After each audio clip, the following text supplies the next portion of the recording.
which is such a killer. Yep. And there's a lot of interest these days in finding markers for disease and for cancers.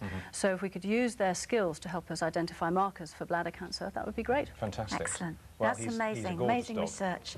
Thank you very much indeed. And congratulations to your father. Yes, Thank you. Well, he really backed her hunts on this one, didn't he? He did. Fantastic, yeah.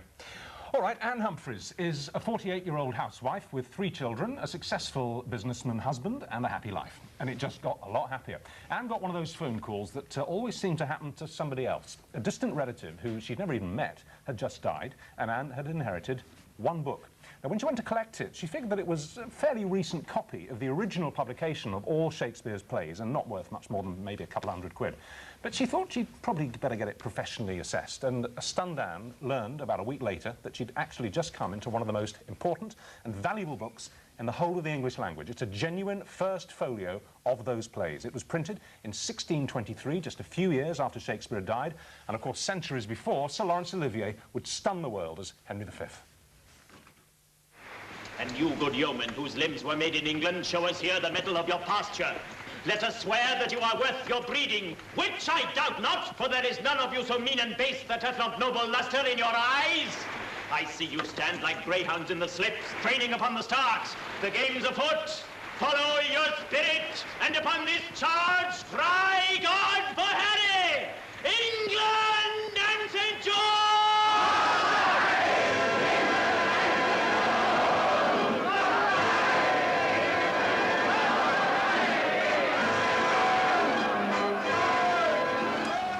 Well, Anne's first folio, which we've got in front of us here, and we are allowed to handle, there it is, published in 1623? 1623, is worth a minimum of £1 million.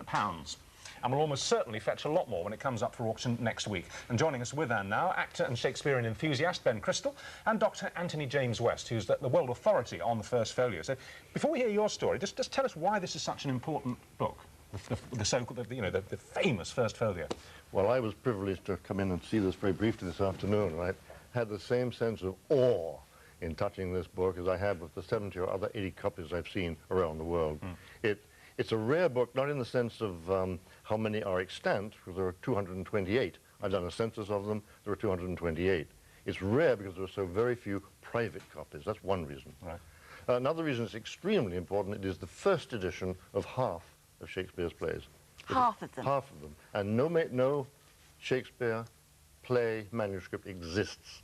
So it's highly likely, if not almost certain, that without this book, we would lose, or not have had, half the canon of Shakespeare. We simply wouldn't know they'd ever been written. Exactly. Wow. Now, I've got something else to say, very exciting, but... Go on. One of the things that this particular book, this particular copy excites me. As I say, I've been searching for 15 years for these books, and I found 228. I didn't find this one. That's why it excites me. When I read the Bloomsbury description yesterday for the first time, there are 2 clues in it that really turned me on. One is there's a binder there I'd never heard of. Now, I have listed all the binders in my second book, and he ain't there. Right. And the second thing is that I checked the damage and missing leaves of this volume with the damaging missing leaves of all missing copies, including, may I say, some stolen copies, and it's none of those. Right. So therefore, I believe it's going to become copy West 229. Excellent. Fantastic. Well done you. Wow. Incredible. Yeah, and you didn't even know this long-lost relative who left it you. He was supposedly a first cousin of your late father's?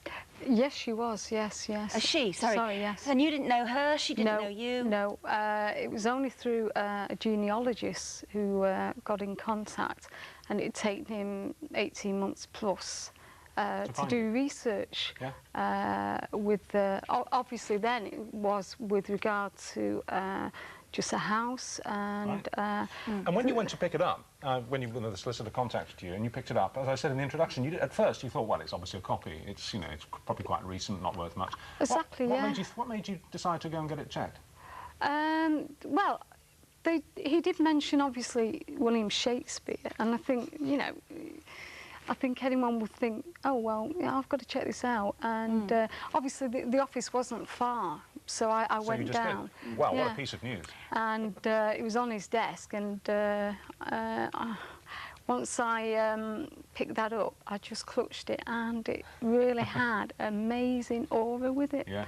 Well, absolutely. Ben, can I just ask you, as a Shakespearean actor and enthusiast, in fact, we know that you've worked on several books about Shakespeare with your father, who we had on the show the other week, David Crystal, who's a linguistics expert on the way Shakespeare originally would have been pronounced.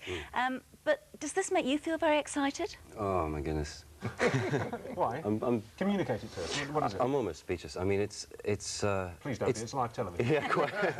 It's the source. I mean, it's as close to the source as we can possibly get. Because Shakespeare was never published, was he, in his lifetime? They published his quarters. They published 19 of his plays in quarter. But he wasn't particularly interested in printing his own plays. He was interested in being performed. Because he sold them, didn't he? He sold them to the theatres, to the actor managers. Exactly. They weren't his anymore. And the actors sold them when the plague was on, when they couldn't put the plays. But we've yet to discover any of the manuscripts, is that correct? I mean, that's the really exciting thing for me. I mean, the fact that these are still being found. Yeah. There could be more out there in someone's loft. There could be, but there aren't any manuscripts. We haven't got a diary from him. We haven't got any notes.